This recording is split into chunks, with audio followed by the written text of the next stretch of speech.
Everything I liked and did not like about Clashiversary I will cover in this video, as well as answering the question whether I think this lived up to the statement of being bigger than the 10th birthday celebration. Starting out the month, it didn't look great. We had the Azure Dragon and a couple of troops popping out of army camps.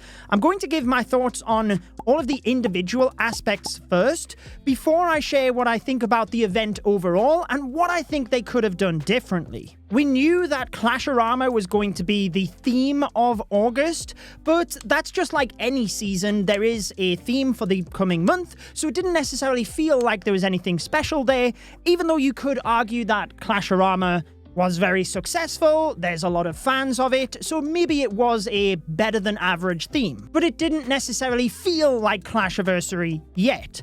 On the first of the month, when it kicked off, we had one Azure Dragon added to the army, alongside Party Wizard, Ice Wizard, and Broom Witch in the defending army camps. Naturally, a lot of players were questioning, what else is there? Especially because we had heard from David that he felt this was going to be a big celebration. Perhaps that's where some of the sentiment we've seen in the community came from. However, there's definitely something to be said to wait and see what comes. But on the second of the month, nothing really changed. And this is where I think there needs to be a lot more visibility as to what is coming. Maybe we preview that as creators a lot sooner. There should be some sort of UI button in the game that then when you pop it up, it shows everything we're going to get for Clashiversary. Whether that's the Splash Dash Medal event, the Hero event that's coming. In the US, they can even signpost to the Supercell store because we had the community event. But needless to say, no one had any clue what was coming. And on the second of the month, that is the birthday of Clash of Clans. That is the day when most of this celebration should have been happening, and it didn't really feel special. Part of this is maybe because Summer Jam was also part of Clashiversary, or at least leading into it, it just didn't feel like part of Clashiversary because we had the different boot camps throughout July, that moving into August when we had the Everything boot camp, it just felt like an extension of the event before. And I think Summer Jam was great. Clearly, it's not going to be as good as Hammer Jam, but in my interviews here on the second channel, it was clear from the team that this was an addition to Hammer Jam, so we can still expect it prior to any new Town Hall releases. But this was just a bonus, and I quite liked it. There really wasn't a lot to complain about. Some people were saying it's only 25%, it doesn't count on walls. Clearly, events could be better, but I don't think we can complain when we get an event that is like 25% off. But my point here is that Summer Jam was part of Clashiversary, so that is definitely something that I liked. It just didn't feel like it. I mentioned the community event earlier as well that was going on within the Supercell store, and that in itself, again, was fantastic. Because even if you weren't making purchases on the Supercell store, you could still claim the items. The Supercell store is clearly meant for an area where Supercell can sell the in-game offers and make more money. Therefore, that's where you get extra rewards from making purchases on the store. And whenever you use code Judo, it does help to support the channel. Helps me to bring the best videos I can, so it's really much appreciated. But even aside from that, every single month, if you log in as a free-to-play player, you can claim 100 gems. So the store event was great. Everybody that logged in got a piece of equipment or starry ore, a book of heroes, and more. So things were certainly starting to feel a little bit more satisfying for Clashiversary, but because the store event wasn't advertised as a Clashiversary event and it's a separate site, then it still didn't feel that special in-game. And this is why the community managers decided to share the news that the scenery, which was temporarily switched from the classic scenery to the Clashiverama scenery, would actually be the free reward as part of the upcoming Hero Rush event. I personally like the scenery better than the 13th anniversary one, the paid version, because as I mentioned in my season overview video, I'm someone that likes subtle cleanliness that doesn't have so much going on. And that's what you get with the Clashiverama scenery, whereas the anniversary one, there's a lot going on, and the ground continues to fall. I don't think it looks very good. But as I've said before, cosmetics are always personal preference. Needless to say, I think it was great that we were able to get a free scenery. As part of this information they shared, they also wanted to make it clear that Unlimited Heroes was coming back as part of the Hero Rush event, and they also revealed the different temporary troops. And this is what I think should have happened in the first place. There's obviously a lot more that I'm going to go down and give my thoughts on whether I like it or not, but I think a big problem with the 13th Clashiversary was that everything was spread out and it was tried to be saved as lots of little surprises. So we didn't have as impactful of a splash, and it's nice to be able to plan for things as well. So I think the temporary troops is something that we really should have just revealed everything from the off. They were there in the season calendar, but just on the little signposts as like a, what's happening? What does that mean? But to be honest, there was no new troops there. They're all ones that we've seen in the past. Sometimes, like once we got to the third batch, it was literally just a couple of troops in the army camps again. So it's not even significant enough information to like share with people and get them excited. Whereas giving people that information from the off, I think would have been more satisfying. That is one thing when it comes to the temporary troops, kind of blending a lot of things together here. But I don't think the temporary troops were very good. I think it would have been way better to actually have troops that were designed for this Clashiversary, even if there wasn't as many. They didn't feel connected to the Clashiverama theme at all. Clearly, there is some nostalgia for some people. Like, the Barbarian Kicker is my favorite limited edition troop we've ever had. So I did enjoy having that back and being able to use it for a little while. But unfortunately, when you have that amount of troops that you're trying to share, some of them are good, some of them are not so good. The troops in the army camp, I have to say, I really don't like. They end up just being a bit of an annoyance than anything else. But it felt like there was no rhyme or reason as to which troops were given when. They were just randomly selected, other than, like, we can't just give all of the strong ones in one batch and then all of the weak ones in another. It felt like they tried to split it up in that regard. But there wasn't really any pattern to it. It was just, here's some temporary troops. I think it would have been better to just have a couple of troops, probably even just in the medal event like we usually do, but that were tailored to this theme and felt a bit more special. I'm not sure how they can gauge whether these elements are successful or not. We heard in my interviews with David Edwards, the marketing manager for Clash of Clans, that the WWE campaign was received really well. But how do they attribute different elements to that? For example, the army camp changes. I don't really like them. As cool as it sounds to mix up the gameplay, they end up just being annoying more than anything else. But how can the team quantify that people do or don't like those? They can only really use surveys, I think. I come from a science background where I used to work in the hospitals as a physical therapist. I don't have a data science degree. Maybe there are other methods people can think of. You can let me know down in the comments. But when it comes to quantitative data of playtime or specific troop use cases or like whatever, you can't see from the army camp changes whether people do or don't like that. Because there's so much else going on, you can't attribute playtime or use cases or anything to the army camps specifically. Maybe you could look at like, okay, which army camps do people try and avoid? They are the annoying ones, but that doesn't show whether people like that change or not.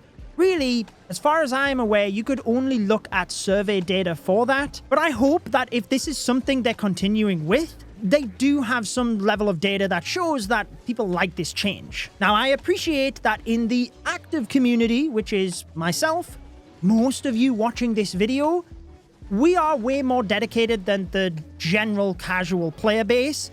And therefore, we like to perfect strategies, really get into the depths of the game, and that's where they can become a bit more of an annoyance than anything else. For the casual player, maybe these are awesome. Maybe this freshens up the gameplay that they think this is fantastic. I don't quite see it, but I'm at least able to respect that opinion if this really is something that's good for the game. Again, this video is purely sharing my thoughts. You're welcome to share yours down in the comments, obviously, but I'm not going to go on about the army camp changes for too much. I personally don't like them. I think the temporary troops could have been better by having troops that were given towards this theme, and I also think we could have just revealed them all from the off so that people knew what was coming across the month. It really wasn't that exciting to hold the different troop batches and try and reveal those at the time, and I think the Clash of Clans team recognized that, which is why Ferry and Marco decided to share that information along with the scenery and what was coming with the Hero Rush event. Moving to the Hero Rush event, I really liked the Gold Rush event. I think it was designed so well, whereby you didn't have to necessarily do anything different. It linked straight into the core gameplay loop. The progression items were a lot easier to obtain. Yes, it's always nice to get all of the rewards and the cosmetic, like everyone wants it, but at least it's only a cosmetic. But there was still something to grind for. Sometimes events for the active players are way too easy to complete, that they don't even feel like an event. So getting that middle ground for the team whereby it does actually encourage people to play more, to achieve the milestones and enjoy the event, whilst making it accessible for a lot of players, is a difficult task, but I think they had a great balance with the Gold Rush event. Clearly that was mirrored with the Hero Rush event. I liked the addition of the boost weekend just to help out. I think the ratio of gold to Dark Elixir was pretty good, to be honest, especially when you factor in that there was Dark Elixir injected into the heroes. So that was a bonus of Dark Elixir aside from the event itself. But I guess there will always be people that miss out on the scenery, and that's never nice to hear. It's always nice when people that want to achieve it can get it, and I guess that's where I'm going to cover a bit of a difference to the 10th Clashiversary, but that's where being a clan event, you can't really do it by yourself. And this is the first time since the 10th Clashiversary that we've had a free scenery, and I think that's where a lot of the negative sentiment at first came from, that people wanted the scenery for free and it was only temporary. Even though the team's plan was all along to give it for free in the Hero Rush event, I can understand the frustration when you need to be in a clan in order to achieve that. For the 10th Clashiversary, it was very much in your own hands. If you beat the challenge levels, you got the scenery. That said, can we complain about a free scenery? No. Do I like that the top reward in the Clashiversary event, or these like clan events, sorry, was a cosmetic and not progression items? Yes, of course. I think that's the way to go. Maybe since it's the first time we've had a scenery in such a long time, it could have been tied to something else and a decoration could have been given there this time around. Maybe then in the future it's sceneries, but I guess that's the difficult thing, is that you're never going to please everybody. A free scenery is great, and that's another thing when it comes to the Splash Bash medal event. We had the extra medals within the Hero Rush event, which allowed free-to-play players alongside the equipment to actually get one of the cosmetics as well. So you can always get a free cosmetic in that of the event building, but you can't always get one of the cosmetics as a free-to-play player because sometimes you just fall short on medals. Again, I know it's nice for free-to-play players to get cosmetics and decorations from time to time, but I don't think you should be able to get them from every single event. Otherwise, there's no reason for people to actually spend money to get the cosmetics, and I would far rather them try to monetize through cosmetics, which is what they're trying to do, than having the game way more monetized in the progression side of things. So again, it's about striking that balance. It was great to see that there was a cosmetic this time around for free-to-play players, but other than that, the Splash Bash medal event was just a standard medal event. So I don't think we can really connect that to Clashiversary. I know it kind of matched into the Clasharama theme, but every 2 months we get an event with an epic piece of equipment. So I don't know. I'm not going to clash on my mind. I'm not going to class that as something that we got for Clashiversary. That said, we did get an epic chest which had a chance to upgrade to a legendary, which was extra in that event. So that is something that I would class as being a reward for the birthday of the game. We also seen this when it came to clan games. They put an extra reward tier on just because it was the birthday of the game. We also seen extra giveaways when it came to social media. Clash of Clans had on their Twitter page giveaways. When there was the Clasharama marathon going on, they essentially gave a free link for some ore to enough people that covered everyone watching the stream. Again, that link then ends up getting out. People on Reddit are like, oh, I missed out. But it's nice that they can reward different people in different ways for engaging in different things. Those were just extras, so we can be happy for the people that were actually watching the stream and were able to claim those rewards. I guess the only other thing you could say we did get for the Clashiversary was the unlimited heroes during the Hero Rush event. And I think the Hero Rush event was designed really well. It mimicked all of the good things from the Gold Rush event. It had that different theme. We had the heroes whilst they were upgrading, since that tied into the event. And even though it wasn't unique to Clashiversary, I would still class the Hero Rush event as something we did get for the birthday of the game. Because we've heard we're only going to get that 3 or 4 times per year, so it will be more on those special occasions, the birthday of the game being one of them. Again, I've seen a lot of people complaining that this was only for 1 week. And I understand, it would be clearly nicer if the Unlimited Heroes was on for the entire month, if it was on during CWL. I tried my best to stress to the Clash of Clans team during my interviews that I think the last time they did the Unlimited Hero event and they said they didn't get the results in the data they wanted to see, that I think a 1 month time frame, which is what we had back then, wasn't long enough to see any meaningful results of players churning due to that friction point. Clearly, 1 week, they're not going to see those results either. I think they'll see better results than we did back in 2024, but that's because we have Clash Anytime. There's also the Hero Rush event going on, so clearly there is going to be more playtime. So again, can they attribute that extra playtime to using heroes whilst they're upgrading? I hope so, but I also think we can't complain about getting heroes whilst they're upgrading for 1 week, and I think that's a positive. Comparing things to the 10th Clashiversary then, and do I think this was better than the 10th Clashiversary? Now looking back, it honestly feels better than it was. We had the marketing of the different Clash games, the history of the 80s, 90s, and 2000s, and like the development of the game playing into that story. We had the little arcade system in the game where you could play those original Clash games as well. But we also had the in-game challenges, which is where we got the free scenery. This is something that I had kind of suggested to Supercell at the World Finals in 2021. But I said I think it would be cool if you could make a challenge level where it like took me back in time to play the game when it was released back in 2012. But I was meaning even graphics, everything would look like the game looked like back then. It's funny because I think Royale later did something like this with the Retro Royale, but that was essentially my initial thought. But I feel what they did with it was fantastic in that we had the different strings of challenges moving through the different years of Clash, each one being tied to whatever was key released that year. And it was a big success. I have not seen engagement quite like it for a very long time. And that's because there was a free scenery for like the first time we've ever had. There was also a hero skin for free in the silver track, which was the Pixel King. So that is definitely something we were given that we were not this time around. But other than that, I actually wrote them down. I went back and made sure to look at the rewards we got. So we had the King and the Pixel Scenery.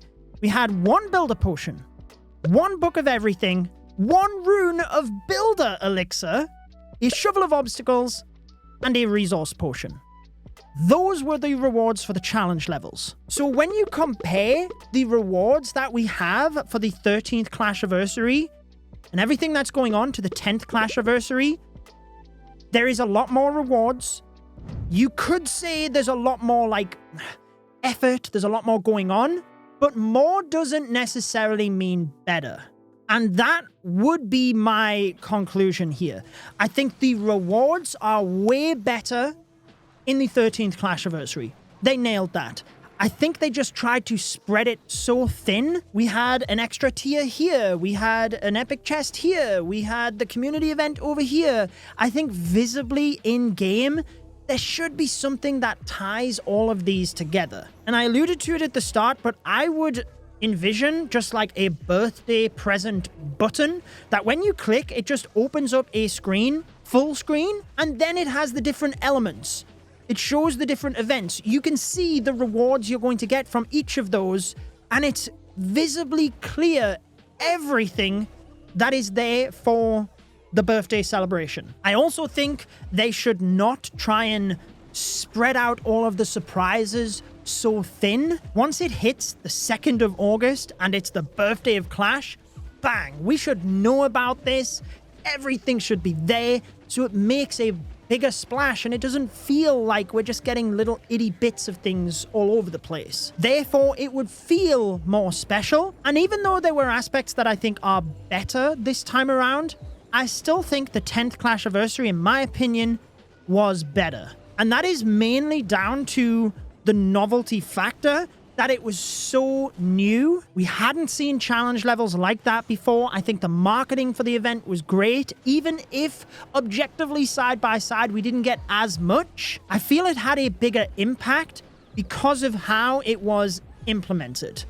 And that is essentially my thoughts on the 13th Clashiversary. I think everything they did was really good. I think they really tried, and I love that they did that, because I said on the 11th Clashiversary, this was like heavy feedback I gave to the team. What's going on? What is the 11th Clashiversary? Like, we literally don't have anything here. It's obviously not going to be the same as the 10th Clashiversary. But why aren't we celebrating the birthday of the game? Back then, there was zero celebration. They had like a challenge level and called it Clashiversary, but it's just what we normally had. And it's funny because I even spoke about that in an interview with Clash with Ash, and there was a bunch of people in the comments like, oh, what's he talking about? It shouldn't be as big as the 10th Clashiversary. That wasn't my point.